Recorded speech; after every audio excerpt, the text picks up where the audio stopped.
Okay, this is a bit more of a serious lesson here. We're talking about risky behaviors. What if my son has a history of engaging in risky behaviors? What if my son has a history of drinking or a history of using drugs or a history of sexual activity? What do I do about these things when it comes to as important an event as prom? What do I do if my son would normally be on restriction? What do I do if my son is, would otherwise normally be grounded? But it's the prom. I mean, do I ground my child during prom? So, what do you do if your son engages in risky behaviors? Now, first off, it is a parental judgment call if prom gets canceled, because I mean, that is literally, for most people, a once in a lifetime event. If it's your senior prom, you have your senior prom one time. And if you don't do the senior prom when the senior prom is, it's just done. And so, in order to take that away from someone, to take that away from your son, the offense would probably have to be pretty egregious. And also keeping in mind, if your son already has a date, if you take the senior prom away from your son, you're probably taking the prom away from his date as well. And so these are some fairly weighty things to consider. In most cases, for all but the most serious of offenses, my general recommendation is on an event like the prom that the punishment is suspended for prom night. Maybe in a limited fashion that, no after prom, no extra activity. Maybe you can still do dinner. You can definitely do the prom, and you got an hour after the end of prom to be home. Something like that. Remember all those things I talked about curfews, about texts, about pictures, about videos? If you know you have a son who has a history of engaging in risky behaviors, you can make that part of his terms of being allowed to go to the prom. That, okay, I'm going to need a text or a picture when you arrive at the restaurant. I'm going to need a text or a picture when you're done at the restaurant. I'm going to need a text or a picture when you arrive at the prom. I'm going to text you during the prom, and you're going to have a limited amount of time to get back to me with either a picture or a text or a video of what's going on at the prom. Text me when you leave the prom, and then I expect to see you home by this hour. And if at any point I don't hear from you, I reserve the right, as the parent, to show up at the restaurant or to show up at the prom just to make sure you really are where you're supposed to be, doing what you're supposed to be doing. And if you get the line of, well, don't you trust me? Well, if history has shown that sometimes he doesn't make the best choices, well, then you can honestly say, I want to trust you, and this is how I'm going to trust you. I'm going to allow you to go, and I'm going to allow you to confirm to me that I am right to trust you, that I am right to let you go, because you're going to keep showing me on a regular basis that, yes, you really are doing exactly what you say you're doing, and you're going to be showing me that I can trust you.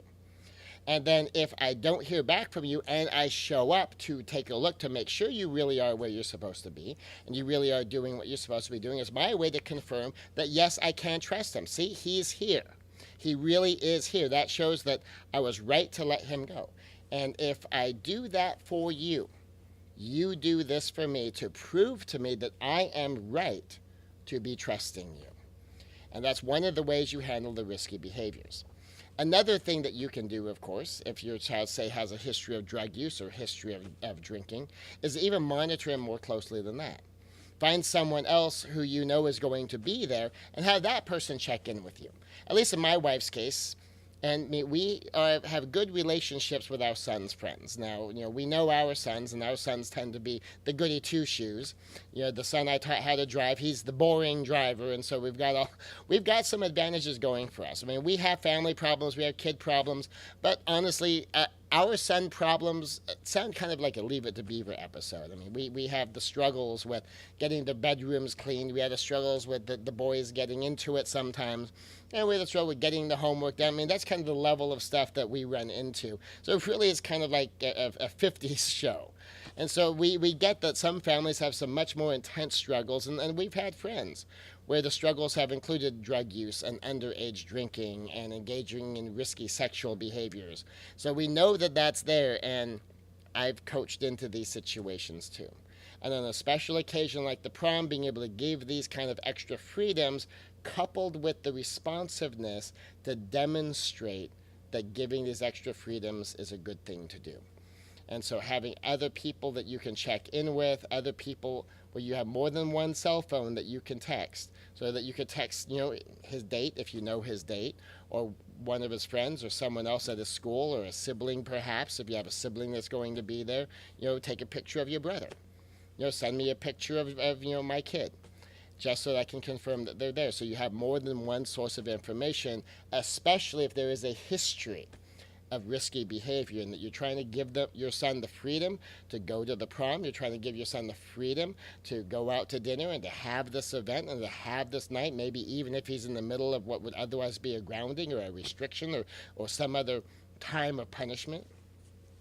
And you're still going to let him go, but you want him more carefully monitored.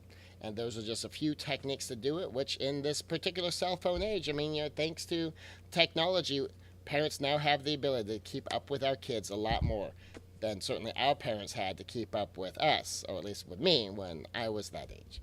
So this is Scott Connell at mothersraisingsons.com with some thoughts on dealing with kids who engage in risky behaviors when you're not around. And, of course, feel free to use these techniques at any time. So if you are a working mother and your son's at home by themselves, the exact same technique can be used. Text me when you get out of school. Text me when you get home. From time to time, I might ask you to send me a picture, just so that the other moms at work can say I am keeping track of my son. I do know where you are. And when they're talking about how their kids are running off all over the place, doing all kinds of bad things, I can show them. No, you see, look, I've got a picture right here. Watch. I'll text my son, tell him, send me a picture of you at the house. Take a picture of the clock in the kitchen, and then you do that for me, and then I can show this to my friends, and they can say, okay, well, maybe their kids might do stuff like that.